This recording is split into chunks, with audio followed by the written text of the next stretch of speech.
Boa noite, pessoal. Vou falar aqui do Cardiaco Ciência. Vou ser o apresentador dessa noite. Meu nome é Pedro. Estou aqui com alguns estudiosos sobre a miastenia gravis, que é uma doença autoimune.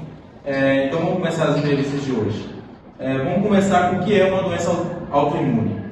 Então, para dar início, o conceito da doença autoimune é quando o nosso sistema imunológico ele começa a funcionar de forma inapropriada, onde que os agentes próprios do nosso corpo, ele começa a confundir com um agente não próprio, e aí acaba acontecendo essa desregulação do nosso sistema imunológico. Então, basicamente, a doença autoimune é isso. Pessoal, agora a gente vai descobrir o que é miastenia gravis. Bom, falando um pouco sobre a miastenia gravis, ela vai ser uma doença crônica autoimune e contra a junção neuromuscular. Nessa doença ocorre problema no sistema de defesa do organismo. Como já foi falado, o sistema imunológico ele vai produzir os anticorpos. Porém, nas pessoas que apresentam a miastenia, esses anticorpos eles vão ser atacados na conexão entre os nervos e os músculos, causando distúrbios nesses impulsos nervosos. Também tem a miastenia congênita, que ela pode ser adquirida na herança genética, no caso no nascimento. Bom, muito interessante saber o que é a miastenia gravis, não é mesmo? Vamos saber como ocorre essa doença agora. A miastenia é causada por uma falha de comunicação entre os nervos e os músculos. A condição que se desenvolve quando os anticorpos atacam o tecido muscular esquelético normal. A terminação dos nervos e nervo no músculo esquelético geralmente libera uma substância química, que é a acetilcolina, para induzir a contração dos músculos. Na miastenia, os anticorpos se ligam aos receptores da acetilcolina nos músculos esqueléticos.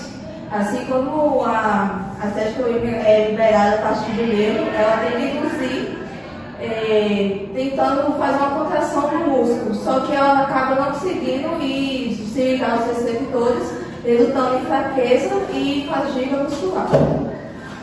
Já entrando assim, já que já estamos debatendo sobre como ela ocorre, já vamos falar sobre a evolução dela.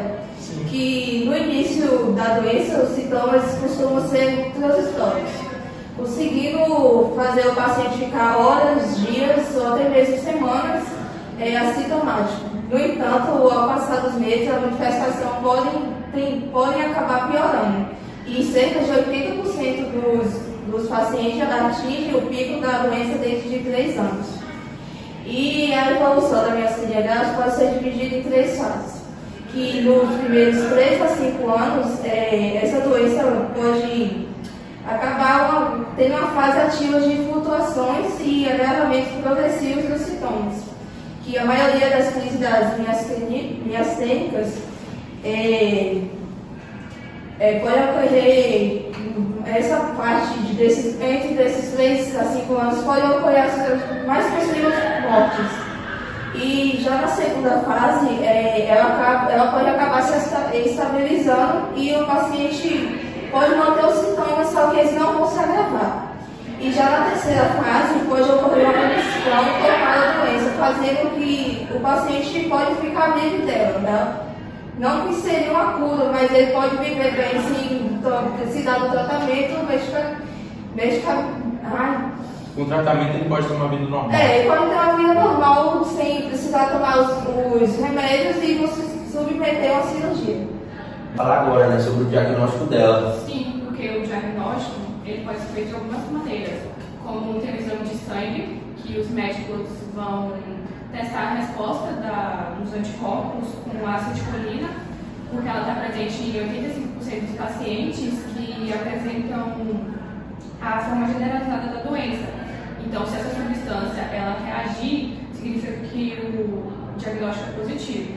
A gente também tem a tomografia do tórax, que vai ser a imagem que vai ajudar a identificar se o timo vai estar normal ou não. E a gente também tem a eletroneuromiografia, que vão ser colocados sensores e eletrodos na pele, que vai estimular os nervos e registrar as atividades dos músculos.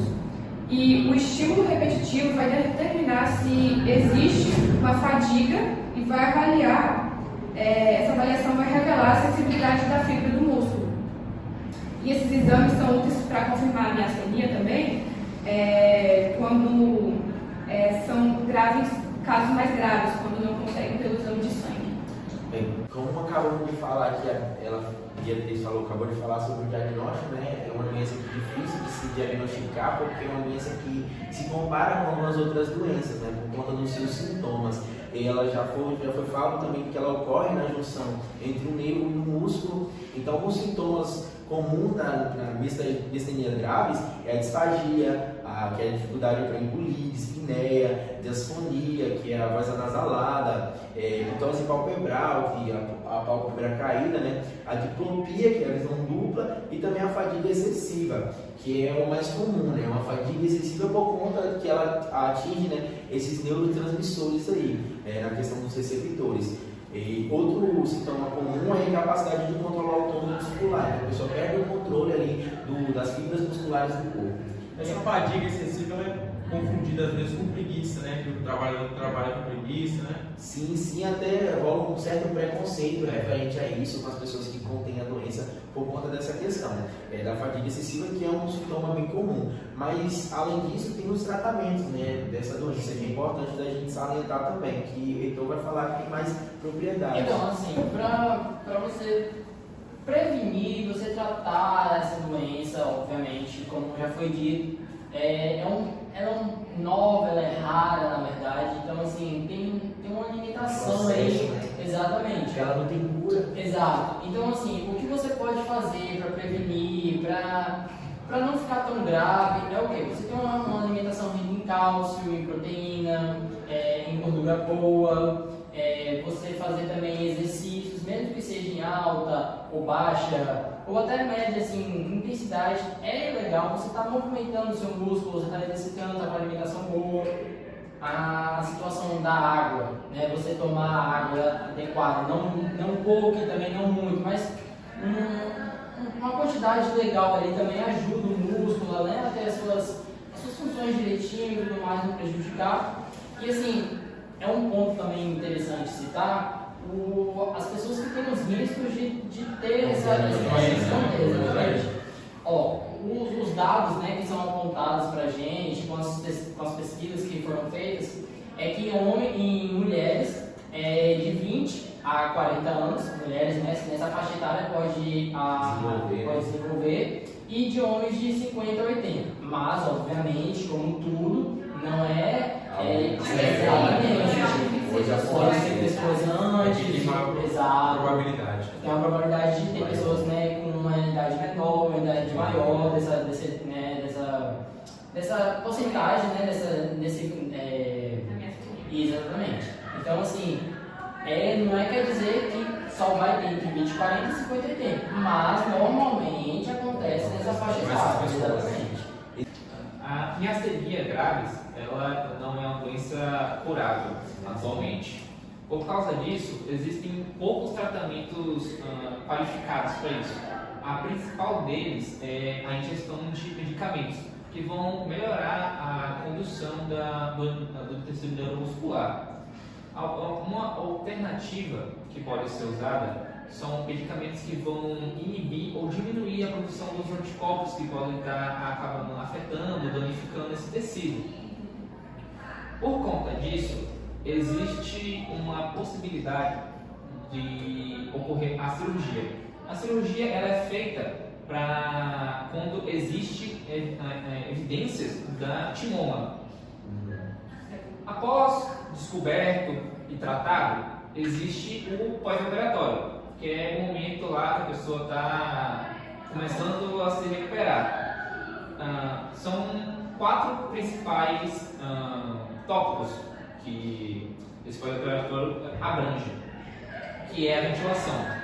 Como esse paciente vai ficar muito tempo entubado, os pulmões podem acabar acumulando muito muco, essa pessoa vai precisar de muita respiração, tossir, respirar, para eliminar tudo isso. Limpar, exatamente. A segunda é justamente isso, o dreno. Quando a pessoa já não consegue mais tossir para tirar, mas ainda sobram resquícios, é necessário mais um negócio, mais uma intubação para retirar todo o resto de muco e deixar tudo limpo. Um dos problemas dessa cirurgia é que ela causa muito esforço e dor ao corpo do paciente. Então, ela vai sim acabar sofrendo consequências, tal, dependendo da situação da doença, alguma sequela, mas nada que com bastante repouso e reforço, tanto mentalmente quanto fisicamente das pessoas ao redor, não possam melhorar esse bem-estar e uma melhor vida, porque a pessoa felizmente consegue sobreviver e viver normalmente, entre algumas aspas. Porém, as suas limitações. As suas limitações, obviamente. Pessoal, por hoje é só. Estou aqui com Maria Eduarda, que é uma das pesquisadoras, Ana Beatriz, uma das pesquisadoras, Eduardo, eu, Pedro, Heitor e Clébson. É isso, obrigado. Boa noite. Beijo.